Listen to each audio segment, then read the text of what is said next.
મિત્રો, દુનિયામાં બે પ્રકારના લોકો હોય છે.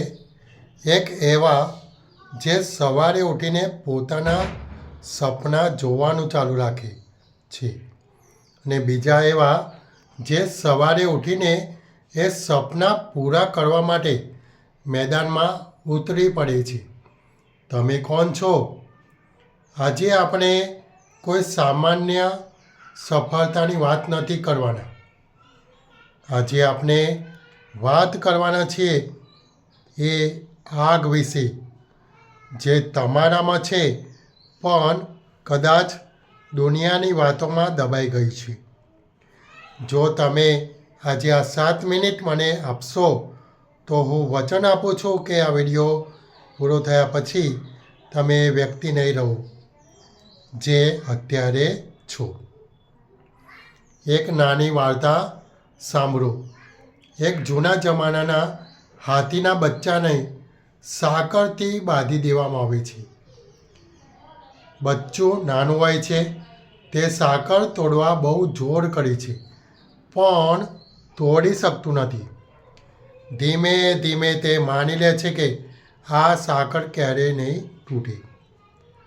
વર્ષો વીતી જાય છે. એ બચ્ચું હવે એક વિશાળ હાથી બની ગયું છે.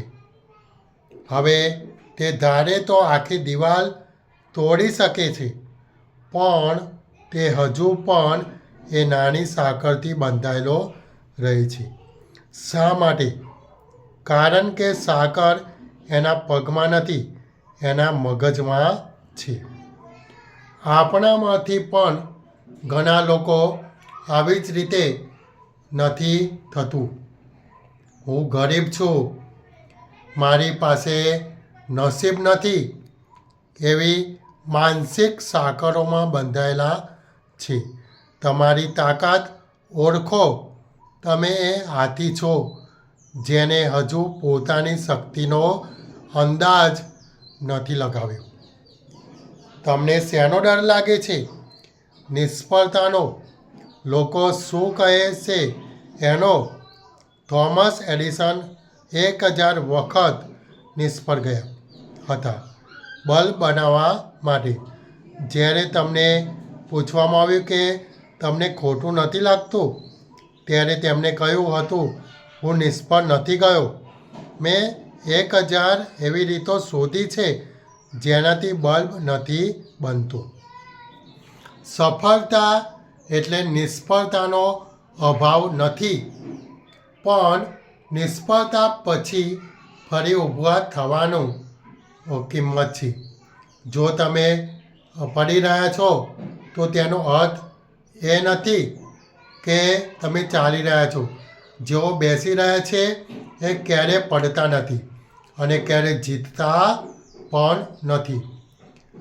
મોટિવેશન તમને શરૂઆત કરવામાં મદદ કરશે પણ ડિસિપ્લિન, શિસ્ત તમને મંજિલ સુધી પહોંચાડશે. જ્યારે તમારું મન કહે કે આજે રહેવા દે, આજે બહુ ઠંડી છે, આજે ઊંઘ આવે છે, ત્યારે જે માણસ ઉઠીને કામે વળગે છે ને એ જ વિજેતા બને છે. યાદ રાખજો, સૂરજ ઉગે એ પહેલાં જેનો પરસેવો જમીન પર પડે છે, નસીબ પણ તેની સામે નતમસ્તક થઈ જાય છે. દુનિયાના બહાના નહીં, પરિણામ જોઈએ છે. તમારી જાત સાથે વાયદો કરો કે તમે અટકશો નહીં. મિત્રો, જિંદગી એક જ વાર મળે છે. શું તમે તેને સામાન્ય બનીને પસાર કરવા માગો છો કે પછી કંઈક એવું કરવા માગો છો કે જ્યારે તમે દુનિયા છોડો ત્યારે લોકો તમારી કહાની સંભળાવે? ગઈકાલ જે પણ હતી તેને ભૂલી જાઓ. આજ એક નવો અવસર છે. ઉઠો, તમારી શક્તિને ઓળખો અને એ કામ પર લાગી જાઓ જે તમે વર્ષોથી ટાળી રહ્યા છો. તમારી સફળતાની રાહ જોઈ કોઈ બીજું નહીં, તમે પોતે જોઈ રહ્યા છો. યાદ રાખો, હિમ્મતે મર્દા તો મદદે ખુદા. જય હિન્દ, જય ભારત. આ વિડીયો ગમે હોય તો લાઈક અને શેર કરવાનું ભૂલતા નહીં. આભાર.